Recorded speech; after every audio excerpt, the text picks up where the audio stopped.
আপনি কাপড় সেলাই করতেছেন আর জাপান রোবট বানাচ্ছেন। আপনি স্বপ্ন দেখতেছেন জাপানকেও ছেড়ে একদিন আরো আগাবেন, পারবেন? এই সময় কম, শুরু করো।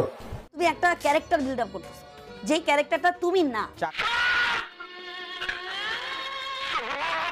চাকরি করব, স্যুট টাই পরবো, আমাকে সবাই স্যার স্যার বলবে, এই ধারণা থেকে বের হওয়াটা খুব জরুরি।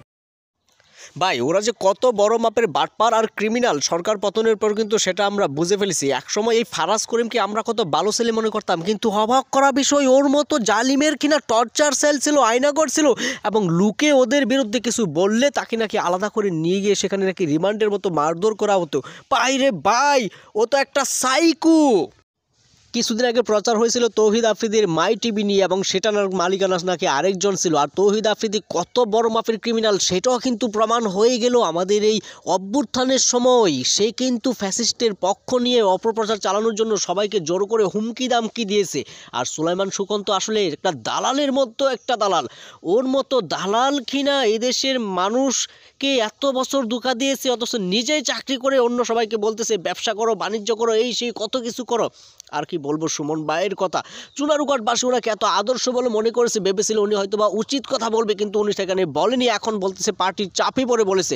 আমি আসলে বিশ্বাস করতে পারছি না যে এই লোকগুলি যে এত বড় মাপের বাটপার, এবং এই লোকগুলি যে এত বড় মাপের একটা ডিস্টার্ব এবং একটা কিট হবে। এগুলি আসলে চিট এবং টাউট হবে। আজ আমরা কিন্তু ওসব দালালের বিনোদনে কিন্তু অনেকটা অভাব বোধ করতেছি। আজকে কিন্তু মানবতার বিকাশ কিংবা ফেরিওয়ালা কিন্তু আজকে নেই। এমনকি রাফসানের মতো একটা ব্যক্তি কিনা সেও আমাদের বিপক্ষে ছিল, এবং পরবর্তীতে সে যেভাবে পামটাম দিয়ে দলে বাড়ার চেষ্টা করেছে। অবাক হয়ে যায় তাদের এসব শুনে কীর্তিকলাপের কারণে। এদেশের মানুষকে বোকা বানিয়ে তাদের মাথায় কাঁঠাল ভেঙে কুশ খাওয়া লোকগুলি আসলে আজকে কিন্তু এখন আর নেই, কারণ ওদের মতো 2 নম্বরের লোকগুলিকে আমরা সবাই চিনে ফেলেছি। এবং আরও আগে কিন্তু অনেক বার্তা আমরা পেয়েছিলাম ইলিয়াস হুসাইন এবং পিনাকি দাদার থেকে, পোস্ট থেকে, এবং ওনাদের ভিডিও দেখে, কিন্তু তখন আমরা কিন্তু বিশ্বাস করতে পারিনি যে এরা কত বড় মাপের সাইকো।